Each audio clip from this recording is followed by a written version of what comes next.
Hey horror fans, once again it is me, the Horror Mizamani G. Yes, it's time to review another horror movie. This time it is the supernatural horror movie, Anything for Jackson. Now, Anything for Jackson is a 2020 supernatural horror film. It was directed by Justin D. Dyke and it was written by Keith Cooper. It stars Sheila McCartney, Julian Richings, Constantina Melantos, and Josh Rush.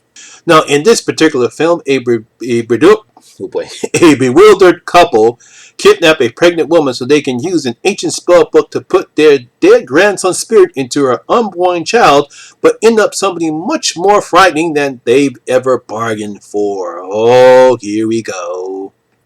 Now, I'm pretty sure grief can make people do some things they normally don't do. They'll do something out of character, out of style, out of might do something silly.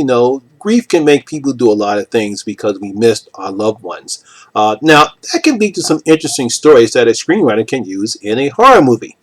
So, film director Justin Dyke, along with screenwriter Keith Cooper, brings up this interesting story in a supernatural horror film called Anything for Jackson. Now, in this one, a lovely older elderly couple, Henry and Audrey Walsh, they simply cannot come to terms to death with their grandson Jackson. So they decide to kidnap one of Henry's patients, who is pregnant, and yes, he is a doctor, a very pregnant Shannon Becker. Their plan is simple. They're going to perform a dark spell they learned from an ancient book to bring back Jackson's soul and put it into Shannon's unborn child. Oh boy. And of course, when dealing with the supernatural, things don't go as planned, and the Walshes have at least something evil than what they bargained for, and insanity pursues. And that's basically what this film is about. Now, one of the things I loved about what the filmmakers have done is the setup. It's basically the house that Henry and Audrey live in. It's big, it's grand, it's nice looking, it's very spacious. It's what you expect for an elderly couple to live into, and you wouldn't suspect anything evil happening in it because it's so innocent looking. So I just love that setup. So when they do capture and lock up Shannon, which is interesting how they do it, the house now feels isolated and dark. It's a nice way to give the film the suspense and tension that is needed for the setting, and also still make the couple still look nice and innocent, even though what they're doing is not nice and innocent. Now, what really makes this film work is acting from the lead, Sheila McCartney and Julian Richings. I mean, they have such great chemistry for each other that the audience, you also feel sorry for them. They really love each other. I like how they compliment each other, how they act toward each other. Yes, they know what they're doing is wrong, but they don't care. The only thing on their mind and their focus is bringing back Jackson. I even like the way how they treat Shannon in this particular film. It's such nice acting from the two leads. Now, while Constantina, I think I pronounced it, Melantos is okay, as Shannon, it's Josh Critters who steals the movie as the emo Satanist Ian, who Henry and Audrey met from a cult that they belong to.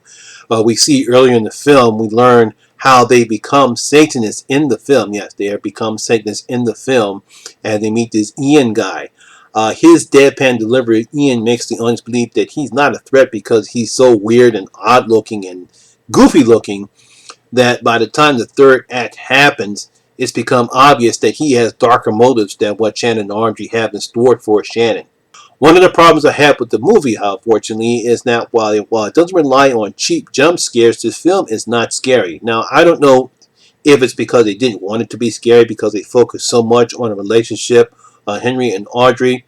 Yes, there are some scary imagery in the movie, but it just doesn't scare anything. It's not frightening nor it's threatening. We really don't sense any danger from Shannon at all, which you would think that in a setting like this, you would think that they would want to have some type of threatening or make Shannon feel threatening, but because of how nice and innocent the Welshes are, we really don't feel anything scary or anything bad is going to happen to Shannon. Also, the conclusion in the movie lacks any type of finality, and it just confuses the audience.